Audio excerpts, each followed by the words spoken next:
Hey guys, Paul Goldsmith, PJG Outdoors. Got Tucker and Hank with me today. We're just went to Academy Sports in Easley, South Carolina. Picked up another tree stand. Picked up the Summit Viper SD, the light one, made out of aluminum, 20 pounds. Give it a shot, see how it does. The old one, you know, the steel one's a little bit heavier than that, so I think it's like 29 pounds, and I'm getting old, and so I wanted something really light, so I wanted to try this one out. So anyway, got it picked up on our way back home now. We excited about this week. Today is the 11th of October, and what that means is today is opening day for gun season in game zones 1 and 2. Of course, you know, it's a Sunday, so you can't hunt the wildlife management areas, but you can hunt on private land. Now, it's been raining, good Lord, it rained hard all day yesterday. And has rained a lot today. I thought it was going to clear off. It got kind of a little blue sky, but then started back to rain. It's just raining now, not a whole lot. We may hunt this evening out in the tower stand. It's got a roof on it, so even if it rained, it'd be okay. I didn't hunt this morning because it was raining really hard this morning when I got up. I got up to go, and it was raining really hard. I was really tired. I stayed up and watched Clemson just annihilate the Hurricanes last night. So if you're a Miami fan, I hate it. You know, it was a great game for Clemson fans, great game for Clemson. I enjoyed every minute of it. But anyway, just want to do a quick video. You know, in the Whitetail 101 series, talking about scent control last time, and still talking a little bit about scent control. And what I want to talk to you about today was has a lot to do with scent, has a lot to do with mature whitetail bucks. You know, we talked about earlier that if you're hunting mature whitetail deer, a mature whitetail buck is a totally different animal. I mean, he really is, or especially around here in the southeast where these deer get hunted hard. I mean, they get hunted hard. They know what hunting season's all about. When it comes around, they know what's going on. They've been living in that area for 5-6 years. They know what's going on. They're not dumb by any means. It's a whole different breed of animal. Hey guys, Paul Goldsmith, PJG Outdoors. In the whitetail series, we wanted to talk a little bit more about scent control and odor control when hunting. Well, anytime you're deer hunting, anytime you're hunting deer, but especially if you're after a mature whitetail buck, and you've patterned that deer, you're trying to pattern him, and you're working on him, you scouted him, and you're setting up on him and try to take that one individual deer. That's something I used to love to do, and you know, now I've gotten older. I'm 62 now. Legs don't get around as good as they used to. I can do okay, but I can't get around as good as I used to. But back in the day when I could, I really enjoyed it. It was my favorite thing to do in deer hunting was to get out and scout and find those bucks. And most of the time I'd have 4 or 5 of them that I'd found, and try to pattern them and go in scent free and not let them know I'm anywhere around until I get the right wind, and then I'd slide in there, be real quiet, get in there, and hunt them. And a lot of times I'd kill them the first time I hunted them, and you'll find out that happens a lot because everything's just right, and you hadn't caused any problems in there, and the deer are coming through, and if you get them figured out right, that first time you hunt them, if the wind's right and the moon phase is good, then you'll have a real good chance to kill them that first time. That's kind of couple of things I want to talk about today. The first one being when you're using calls. Trying to see where Tucker's at, but when you're using calls, whether it be a grunt call or a doe bleat or whatever that you're using to attract a whitetail buck or any deer. Say when you blow a grunt call, now a mature whitetail 90% of the time, the first thing he's going to try to do is get the wind in his nose coming from the direction he heard that sound. So he might loop around and might have to make a big move to get downwind of that sound. He wants to get downwind of that other buck or downwind of that bleat, but he wants to get downwind of it so he can scent check before he commits to going in there. You may think I'm giving deer more credit than they deserve, or you may think that I'm giving them more credit for being smarter than what they can be, but I'm just going by what I've seen and what I've found, learned from my years of hunting. My dad started taking me when I was 7. I'm 62 now, so it's about 55 years of hunting. Those first few years, everywhere we went, my dad would show me stuff and tell me stuff, trying to help me learn about the habits of the whitetail deer and how to hunt them. And my dad would only hunt from the ground. He wouldn't hunt from an elevated tree stand. He would only hunt from the ground. He wanted to be and liked being mobile. So if the wind shifted or something, he could make a move and get. Or if he saw that deer shift around and go up a different finger ridge or something, he could make a move and try to get ahead of him. He was a totally different hunter than what I am.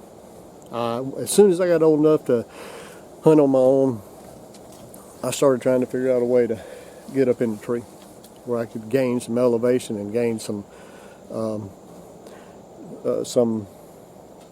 advantage on that deer.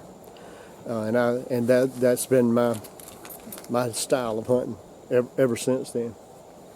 Used to, I'd just climb a tree and sit on a limb or something, and then, I didn't know they I didn't know they called it a tree saddle. I was hunting with a piece of rope and making me a swing type seat up in a tree long time ago, but I didn't have enough sense to capitalize on that kind of stuff and come up making a tree saddle, which tree saddle, I guarantee, is a good method of hunting.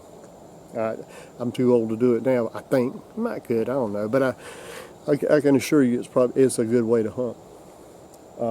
But I still like to hunt with a portable climber where I can be mobile to the degree of changing trees when I think I need to, changing areas when I think I need to, being able to climb to get an advantage of the way the wind's blowing and still hunt the area I want to hunt.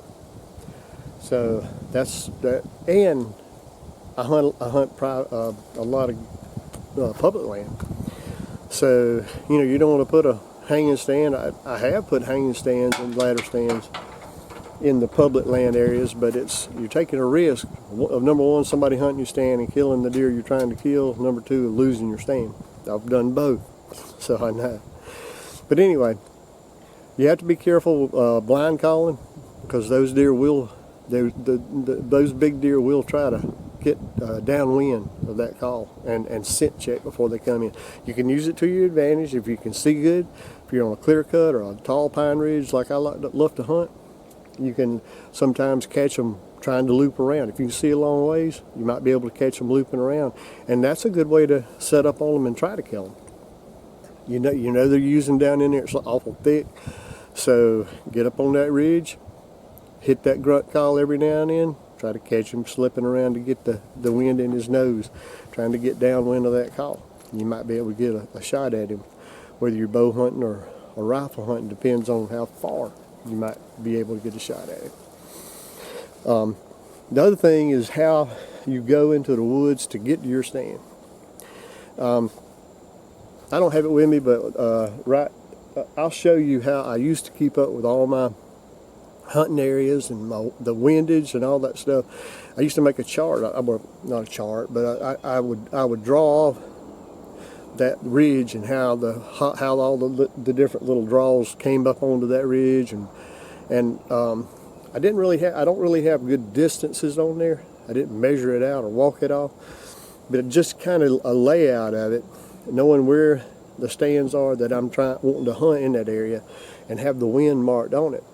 And I kept a log of all those different areas that I was hunting those, and I would do that. That's when you do that scouting and you put all that together.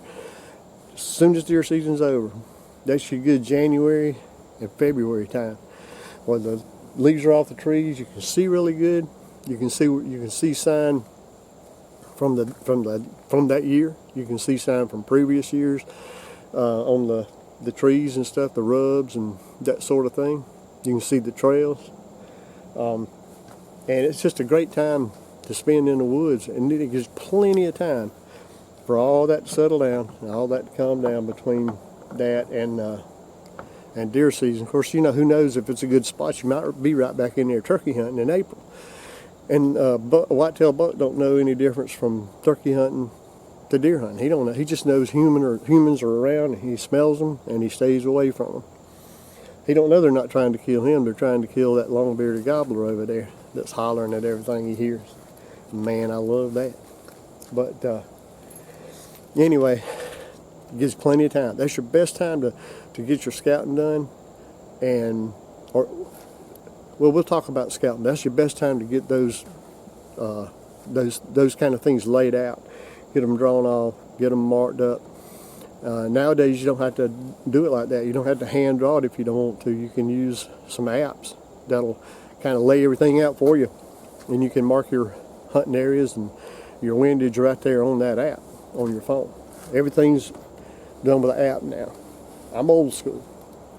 I have started doing mine on my phone. It's a lot easier to keep up with, and instead of having to have that notebook and draw everything out, you got it right there. You can look at it anytime you want to. Whether you thought of it or not, that's scouting. You can scout from home now. But anyway, we'll talk about that in a later video. How do you get into those woods, man? It makes a difference. How do you go into that stand? And that's when you need to lay it out when you're thinking about hunting that area. You may have to walk an extra 200 or 300 yards to come in the right way without walking through the area that you think that buck's going to be in. One thing you don't want to do is go into a heavily used feeding area on your way to hunt a morning hunt. You push them deer out of that feeding area. If they're in there right before daylight feeding on acorns, and you walk in there and push them out, for one thing, there's a good chance they won't come the way they normally come. Another thing, they're going to be twice as wary when they do come through there. So figure out your way to get in there without walking through where you think they're feeding at. And you can see feeding sign. Feeding sign is as easy to see as anything. It might be acorns, it might be greenbrier, it might be honeysuckle. Whatever it is they're feeding on real heavy, you can see that. You can find that. Now, after season's over, you look for the caps off those acres. You look for the trees that the ground below them looks like hogs is rooted up on it, and there ain't been no hogs in there. You look for you can tell where those deer have been feeding at. But you don't want to you don't want to walk through there coming into your stand, even though it may be real close. There's another thing. Where do you park at? You want to park away from your hunting area. You don't want to park if they're feeding in a hardwood hollow or hardwood draw that's fairly close to the road. You don't want to park right there. You want to park away from that and walk into your stand. And sometimes that means, like I say, an extra amount of walking. It also sometimes means that you need to mark that trail in a very discreet way if you're hunting public land, that nobody else finds it. Because believe me, if you mark that trail where people can find it, they'll find it, and somebody be hunting it. So be very careful about don't do things that's going to invite other hunters to come check out your spots. You got to watch that scent, because when you walking in, even if they're not there right then, but you're walking in the way they're going to be coming, that you think there's a good chance they'll be coming in, you're laying a scent trail right there for them to smell and to leave. Sometimes you may not have a choice in the matter, and that's when you definitely got to have your rubber boots. I wear rubber boots all the time, but you definitely got to have them then. You got to spray them down. You got to put some sort of scent on that boot, Fox P.